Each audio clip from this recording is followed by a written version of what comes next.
Hey guys, today I'm going to show you how to upgrade your RAM. I've decided to make this video because if you have an older PC like mine, you might find that it's hard to find support or even information on what's even compatible with your computer.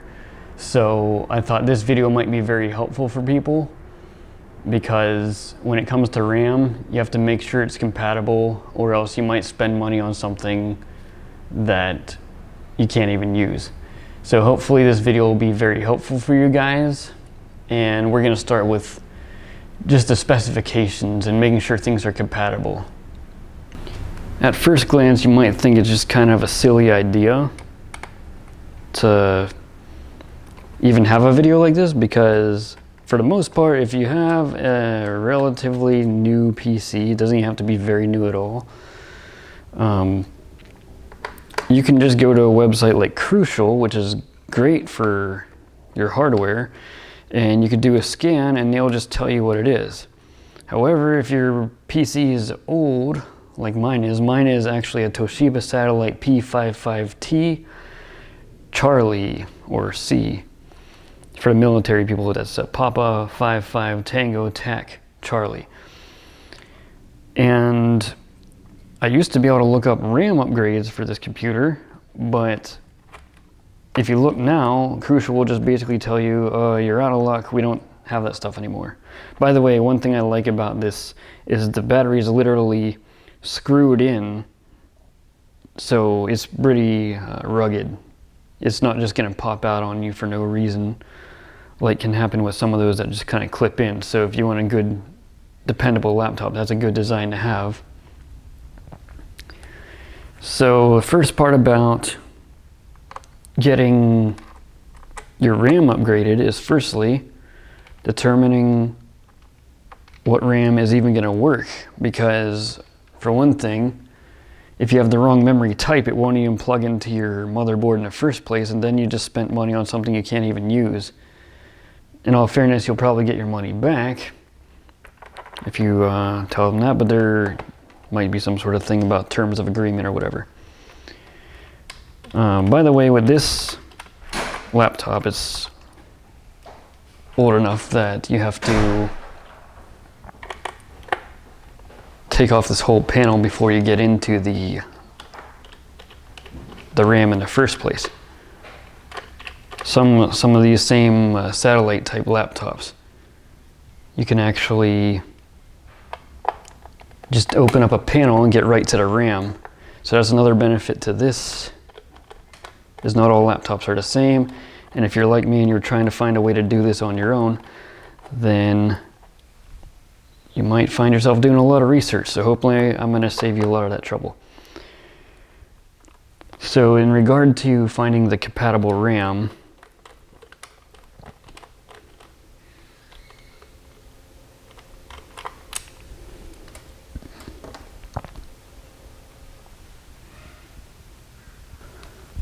what you can do is run a simple command. If I remember correctly off the top of my head, is WMIC memory chip. Memory chip is all one word. I think it's full list or list full. I'll put the command up on the screen and even in the comments so you can like copy and paste it if you need to, or in the description that is. That way if you need it, you'll be able to get it. And when you run that list, you'll get a bunch of statistics that are relevant to the compatibility of your RAM. So one of them will be your speed. For this computer, I found out that the speed that my RAM that I currently have, it runs at 1600 megahertz. So that'll just say speed 1600. For memory type, mine was memory type 24, which corresponds to a DDR3. And so you had to make, for me, I had to make sure I had a DDR3.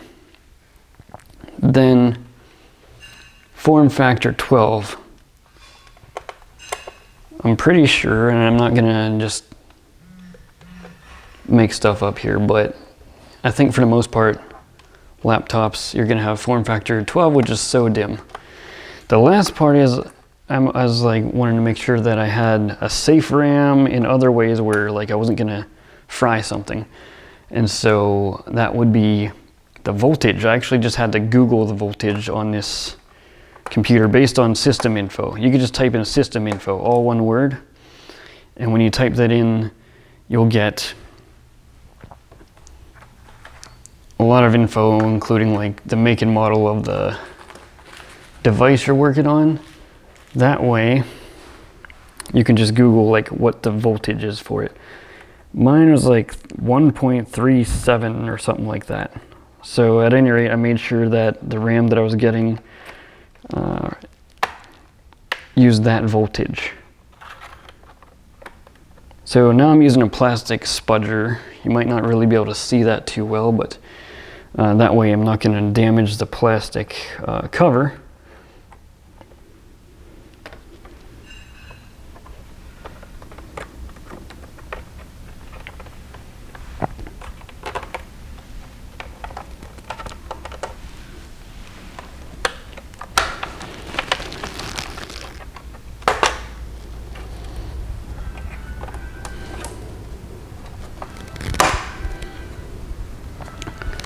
And now there's computer guts.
Now I'm going to zoom this in a little on the actual RAM chips so you can see them.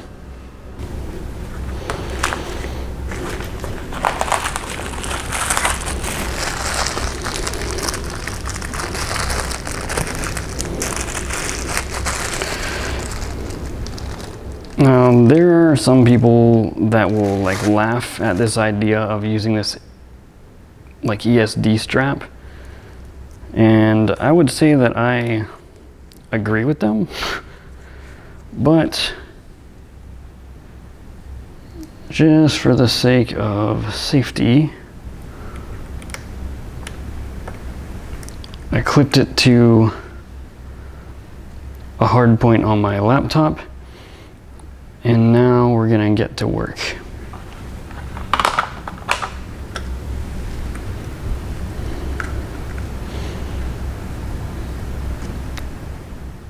Here's those Timex RAM chips that I was showing you earlier. And this is the easy part. Once you get past all the compatibility stuff, all you have to do is pop these springs open and it'll flap up like that. Then you pull it out and put it in the same orientation that you found it. And make sure that sticker sticks with it.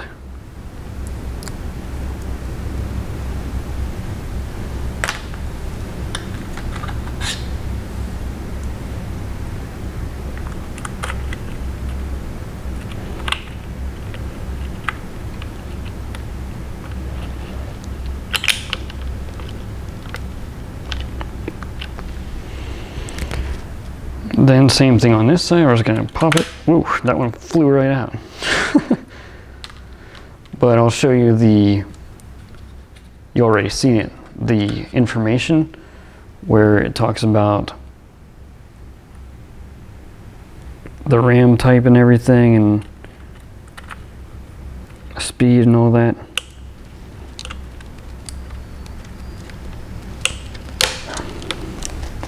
And it was reading that we had all 8 gigs of the RAM there. Okay, so if all this stuff is seated in there properly, then this stuff should be good to go. We'll only find out for sure once we power up the computer and verify that it's reading all the gigs. And of course, the last bit is very simple.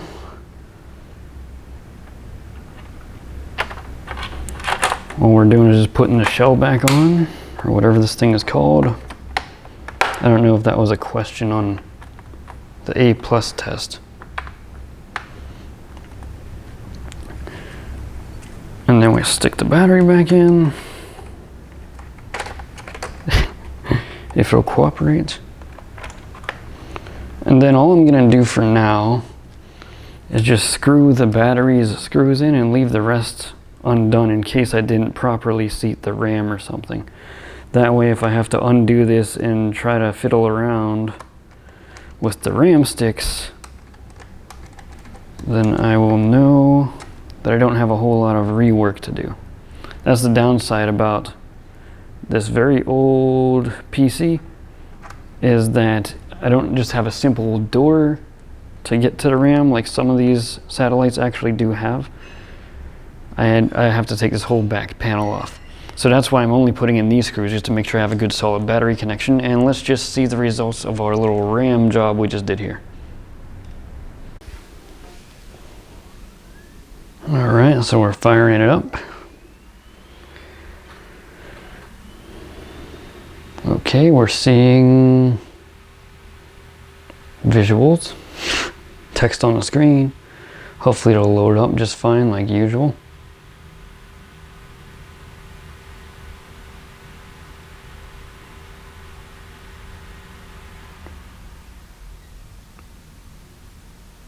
Waiting on updates, 100% complete.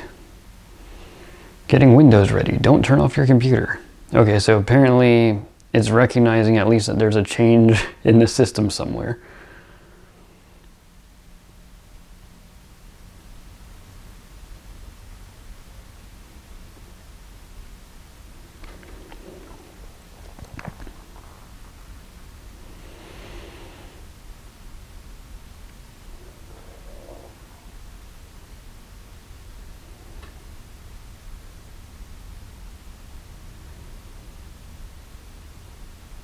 Okay, so there's our normal screen.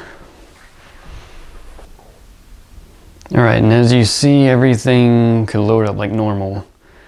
I didn't want to display my name on the screen, so I just skipped past that part, but we had a perfectly normal load up. So the next thing is to check the command prompt and make sure our RAM is actually all being accessed by the computer. So we're entering the command WMIC, memory chip, all one word, list full. And as you noticed, that wasn't as an administrator. Of course, it has all the same stats because I was very careful to look up the right form factor, memory type, speed. But you'll notice that now our number as far as capacity goes starts with an 8. That's 8 gigs. To verify that combined it is 16 gigs, it's system info, and we're piping system info into find string command in the C directory, and we're looking for the string total physical memory. All caps, not all caps, but each word is capitalized. And when we look for that, it's processing, and there we go, 16 gigs. So the Job was successful. And one of the best tests I could think of for RAM is a photo editor. Here I'm loading up Darktable, and Darktable is a great open source photo editor that can actually be a little slow because it just takes a lot of information. And it makes use of your graphics card so that it can help process things faster. Here we have this picture of an osprey that I took a while ago. I just picked any random picture. And I noticed, especially once you start adding a lot of modifications, such as right now I just set the denoise. So this whole picture has been denoised, and every time I shift it, you see this little slight delay before it goes back into a sharp image. And that's awesome. Here I am, I'm changing a bunch of filters and cranking things around just to add more information to it. But as you can see, it actually snaps into a sharp image pretty quickly. Where when I had less RAM, it took longer for this adjustment to happen, and it would be kind of fuzzy for about twice as long, maybe even longer than that before it snapped back to sharp. Now another thing is I noticed that when I ran Task Manager while YouTube was playing, which is what Google Chrome is showing there, my memory would be up there a pretty high amount. I don't remember what it was, but it was ridiculous. It was like 40 some odd or 50% of the memory was used, and all I was doing was watching like a YouTube video. Now as you can see, it says very high over there. That's actually this screen recording program, which takes an awful lot of RAM and power, and the CPU is working hard, but mostly because of the screen recorder. Everything else is actually not applying much of a workload to the computer. As you can see, as I scroll down this list, of course most of these other apps are basically not doing anything. The screen recorder was basically giving this computer as much abuse as it possibly could. But Google, as you saw up there under the Chrome tab, is actually playing in the background right now a video, and our memory is only at 32% right now, so that's pretty amazing. And here's a still shot, and it's showing you what it would look like without the screen recorder running. Of course, the only way for me to record the screen and still be talking and all that is we just took a still image, and now you can see on the still image that it's calmed down a lot, especially on the CPU, but the memory is not really doing too bad. It stepped down a few percent, which might not seem like a lot, but when I study cybersecurity, I will often have a virtual machine running while simultaneously I'm also playing like a Udemy course video or something like that. So it can be pretty demanding on 8 gigs of RAM. And now with 16 gigs of RAM, I've noticed when I fly Google's flight simulator, the graphics are significantly smoother even while a screen recorder is running compared to when I used to fly on the flight simulator with just 8 gigs of RAM. Another software I like to use is Topaz Denoise AI, which is really great for denoising photos, but if you only have a computer that has 8 gigs of RAM, it could be extremely demanding on 8 gigs of RAM. And so here it is, I'm in Topaz Denoise AI right now. I'm at a pretty close zoom range, and there's not much of a lag, if any, between when I drag the picture and when the picture actually moves, which was definitely not the case when I had 8 gigs of RAM. It would be at least a little bit of a delay when we're in a close crop. And as you saw there, I just zoomed out a lot. So I would basically never do that when I had 8 gigs of RAM because it would take so long for the picture to render that it would just be frustrating. So I would always work at a very close crop. And now, as you saw in this demo here, I'm able to have a very good reaction really quickly with the 16 gig. In the famous words of Jon Stewart, and now here it is, your moment of zen. Alright, so here we are starting up the engine for a takeoff. I don't even know if this is like a Piper Cup or something. I actually don't know because I looked it up. Now I got a lot of power in, but I don't think we're quite ready to take off, so I kind of went off the runway there. I've been bouncing up and down a little bit before we actually took off. In my defense, I haven't flown a plane in like a decade, and that is also true for flight simulators. I really haven't flown a flight simulator in a while. But check this out. There's a little bit of a lag, and I blame that solely on the fact that a screen recorder is still playing right now. Without the screen recorder, I've noticed that Google Flight Sim is actually very smooth now that I have 16 gigs of RAM. Here I am trying out a modern Cessna, as this flight simulator named it. I don't know what it is, whether it's a Cessna 180 something, but we just banked around and we're trying to realign with the runway. So I fast forwarded a little bit. You might have seen a little choppiness there. That wasn't the fault of the RAM, it was actually just me fast forwarding so that you guys don't have to wait. Because actually what I did was I spun all the way around, missed the landing strip, and then did another circle. So I decided to fast forward through that. This part's going to get a little boring, so again I fast forwarded, and here we are closer to the runway. Spoiler alert, this landing is going to suck because I actually am coming in too hot. I only have the flaps down a little bit, and there's a checklist, which, to be honest, I really didn't look it up before I flew this Cessna. So I don't remember what degree the flaps have to be at before a landing, or if you even need to use flaps at all. I think there's a few different varieties of a landing you could do with the Cessna.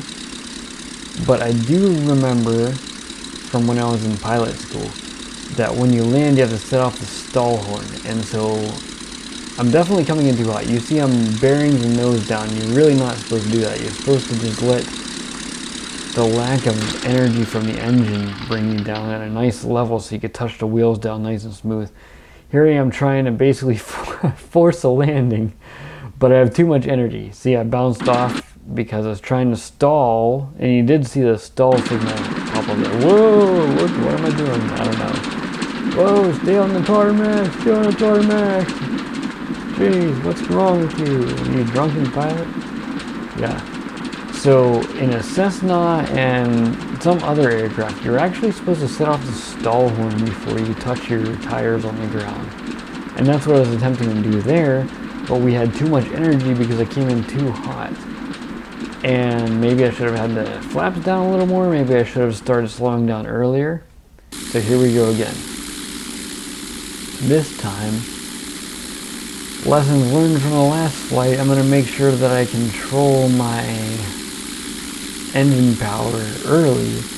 Actually, in the middle of this turn, I'm tuning down, putting a little less throttle in, maintaining the same altitude, and slowing down. You guys can't see the dashboard or anything. All the controls and dials and things that a pilot would have to look at, because the way the screen recorder is cropped in, it's cutting off those altimeter and the speedometer and all of that.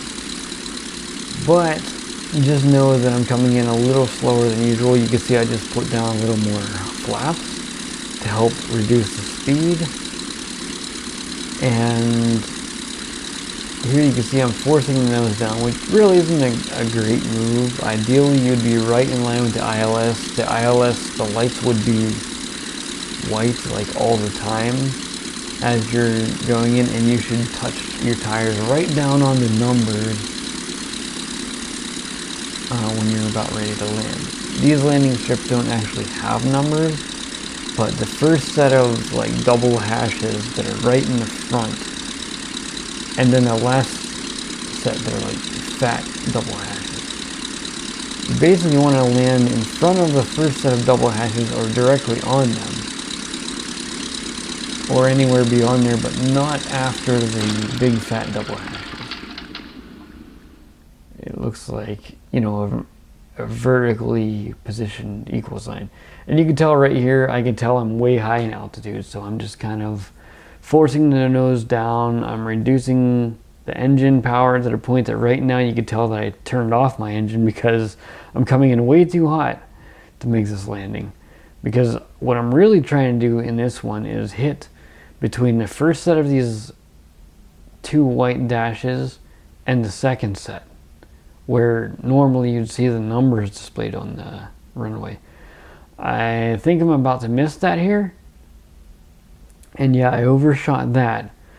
But no engine power on. My flaps are all the way down. Now I'm tucking the nose up, and I'm going to try to set off the stall horn. Nope, I didn't quite stall it, but hey, good enough. The touchdown was nice and soft, though I did not set off the stall horn, and I did not, you know, lift my plane right off the tarmac after that. So, I don't know, successful landing, good job.